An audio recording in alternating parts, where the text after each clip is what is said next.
Con sorpresa, así caeu no Executivo pobrense formado en minoría polos 5 concelleiros de Nos Pobra e edil do Partido Socialista a decisión do Partido Popular e do Bloque Nacionalista Galego de votar en contra da proposta das dúas dedicacións exclusivas e da de persoal de confianza levadas ao pleno de organización celebrado onte pola noite.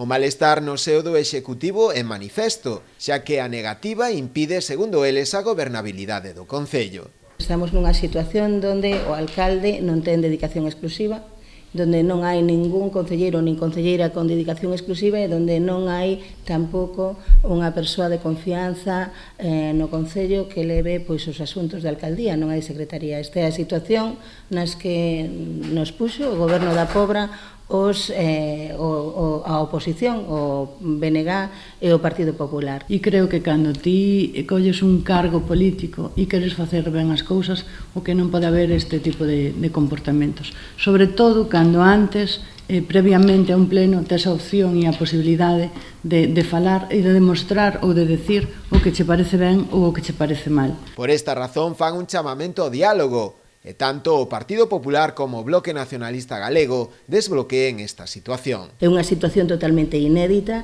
non pasa, pois na Pobra non pasou nunca unha situación como esta. Consideramos que deben reflexionar e que cambiar esa postura que é totalmente incoherente. O próximo luns está convocada unha nova xunta de portavoces, a que volverán a levar unha nova proposta. Nos vamos a intentar xunta de portavoces para a semana, volver a falar do tema e tratar de convocar pleno.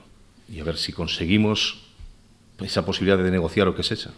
Unha resposta a calquera das nosas propostas e que nos escoiten. Esta situación trae como consecuencia ademais a primeira das vítimas, o edil José Carlos Vidal, para o que o Executivo tiña prevista unha das dúas dedicacións exclusivas, xa tivo que entregar a súa acta de concelleiro, debido ao réxime de incompatibilidade co seu posto de funcionario. O seu lugar será ocupado pola seguinte na lista, Estefanía Ramos. Si se aprobaron no pleno de onte outras cuestións, como a periodicidade dos plenos, que agora pasará a ser bimensual, a composición das comisións informativas e as retribucións por asistencia a plenos, a xuntas de gobernos e tamén a partidos políticos.